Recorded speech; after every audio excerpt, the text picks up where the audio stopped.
చేరబద్ద పథకాలు ఈ మధ్య నమ్మడం చాలామంది రాజకీయ నాయకులు మాట్లాడుతుంటారు. టీడీపీ వాళ్ళు గానీ, బీజేపీ వాళ్ళు గానీ, కాంగ్రెస్ వాళ్ళు గానీ, ఇంకా మన వైఎస్ఆర్‌పీ వాళ్ళు గానీ, ఏదో మేమిచ్చాం ఏం మీరేమి ఇస్తున్నారా? మీ ఇంట్లో నుంచి ఏమైనా ఇస్తున్నారా? ప్రజల నుంచి ట్యాక్స్ వసూలు చేసి ప్రజల డబ్బులు ప్రజలకు పంచి పిచ్చి గొర్రెల్ని చేస్తున్నారు. ఇంగిట్లే సాగుతదనుకుంటా. ఓట్ల కోసం ఈ జనాలు కూడా కరప్షన్‌కి అలవాటు పడినారు. ఓటు తీసుకుంటాం డబ్బులు ఎంత అనుకో మొన్న ఎమ్మెల్సీ ఎన్నికల్లో కూడా ఒక్కొక్క పట్టభద్రుడు ఎంతెంత తీసుకున్నాడో చూడండి. ఇక్కడికి ఇదే రాజకీయం చట్టబద్ధులు చేసేది మీరా? కరప్షన్‌కి అలవాటు పడిపోయినారు ప్రజలు, నాయకులు అందరూ విచ్చలవిడిగా తయారై శివుడి భూమిలోన శాసనం చేసుకుంటా, శాసించుకుంటా, పాలించుకుంటా ఇది ఇట్లా ఉంటదనుకుంటున్నారా? అయిపోయిన టైం దగ్గరలో ఉంది. ఇంక మా నాయన వస్తున్నాడు వీరభగవసంత్రాలు.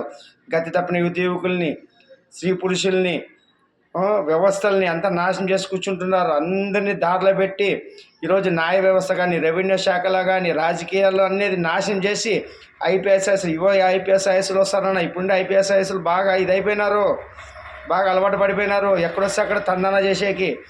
నిజాయితీ పట్టుకోవాలా, ధర్మాన్ని పట్టుకోవాలా. కాలయముడు అన్నీ చూస్తుంటాడు ఆ పరమశివుడు, ఆ వీరభద్రుడు.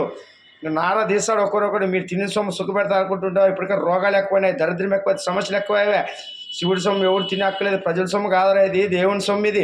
దేవుడు సృష్టించిన సంపత్తును మనం బతుకుతున్నాం. ఆ శివుడి సంపద సృష్టించుకుంటే ఎక్కడి నుంచి వస్తుంది? ప్రకృతిని ఎవరు శాసిస్తున్నారు? ఆ శివుడు.